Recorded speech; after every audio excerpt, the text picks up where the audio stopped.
Balasangham Pathanapuram area കമ്മിറ്റിയുടെ നേതൃത്വത്തിലേക്കുള്ള വാർത്താ വായനയിലേക്ക് ഏവർക്കും സ്വാഗതം.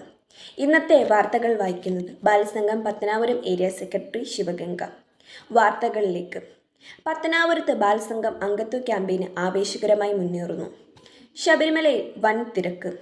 മുനമ്പത്ത് ജുഡീഷ്യൽ കമ്മീഷൻ. ആശങ്ക വേണ്ടെന്ന് സർക്കാർ. NN പിള്ളെ അന്തരിച്ചു.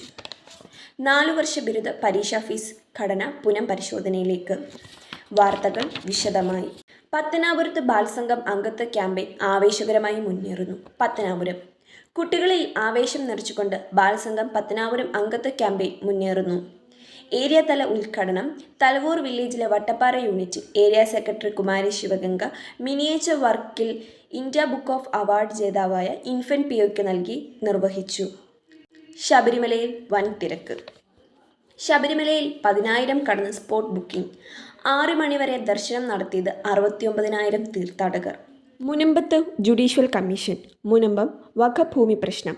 ഉടമസ്ഥാവകാശം പരിശോധിക്കാൻ ജുഡീഷ്യൽ കമ്മീഷൻ. തീരുമാനം മുഖ്യമന്ത്രി വിളിച്ച ഉന്നതതല യോഗത്തിൽ. ഭൂമിയുടെ ഉടമസ്ഥർക്ക് റവന്യൂ അധികാരം നഷ്ടപ്പെട്ടത് എങ്ങനെയെന്ന് പരിശോധിക്കുമെന്ന് മുഖ്യമന്ത്രി. ആശങ്ക വേണ്ടെന്ന് സർക്കാർ. മുനമ്പത്തെ പ്രശ്നങ്ങൾ എല്ലാം വിശദമായി പരിശോധിച്ചെന്ന് മന്ത്രി P. രാജീവ്. ഉന്നതതല യോഗത്തിൽ 4 പ്രധാന തീരുമാനങ്ങളെടുത്തെന്നും മന്ത്രി. NN പിള്ളെ അന്തരിച്ചു. അന്ത്യം 100-ാം വയസ്സിൽ ഡൽഹിയിലെ സ്വകാര്യ ആശുപത്രിയിൽ വെച്ച്. കേന്ദ്ര സാഹിത്യ അക്കാദമി പുരസ്കാരങ്ങൾ നേടിയിട്ടുണ്ട്. 2022 പ്രഥമ കേരള പ്രഭു പുരസ്കാരവും നേടിയിട്ടുണ്ട്. സംസ്കാരം ഞായറാഴ്ച ദില്ലി ലോധി റോഡിലെ ശ്മശാനത്തിൽ. 4 വർഷ ബിരുദ പരീക്ഷാ ഫീസ് ഘടന പുനഃപരിശോധനയ്ക്ക്. ഉന്നത വിദ്യാഭ്യാസ മന്ത്രി R. ബിന്ദു പുനഃപരിശോധനയ്ക്ക് നിർദ്ദേശം നൽകി. ഒരാഴ്ചയ്ക്കകം നിർദ്ദേശം സമർപ്പിക്കാൻ രജിസ്ട്രാർമാരോട് നിർദ്ദേശിച്ചു. Sports news. പെർത്തിൽ ആദ്യ ദിനം വീണത് 17 വിക്കറ്റുകൾ. 72 വർഷത്തിനിടെ ആദ്യ സംഭവം. സന്തോഷ് ട്രോഫിയിൽ ലക്ഷദ്വീപിന്റെ വല നിറച്ച് കേരളം.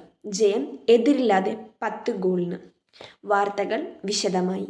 സന്തോഷ് ട്രോഫിയിൽ ലക്ഷദ്വീപിന്റെ വല നിറച്ച് കേരളം. ജയം എതിരില്ലാതെ 10 ഗോളിന്. കോഴിക്കോട്. സന്തോഷ് ട്രോഫി ഫുട്ബോൾ യോഗ്യതാ റൗണ്ടിലെ 2ാം മത്സരത്തിൽ തകർപ്പൻ ജയത്തോടെ ഫൈനൽ റൗണ്ട് സാധ്യതകൾ സജീവമാക്കി കേരളം. ഇതോടെ ഇന്നത്തെ വാർത്തകൾ അവസാനിക്കുന്നു. നന്ദി, നമസ്കാരം.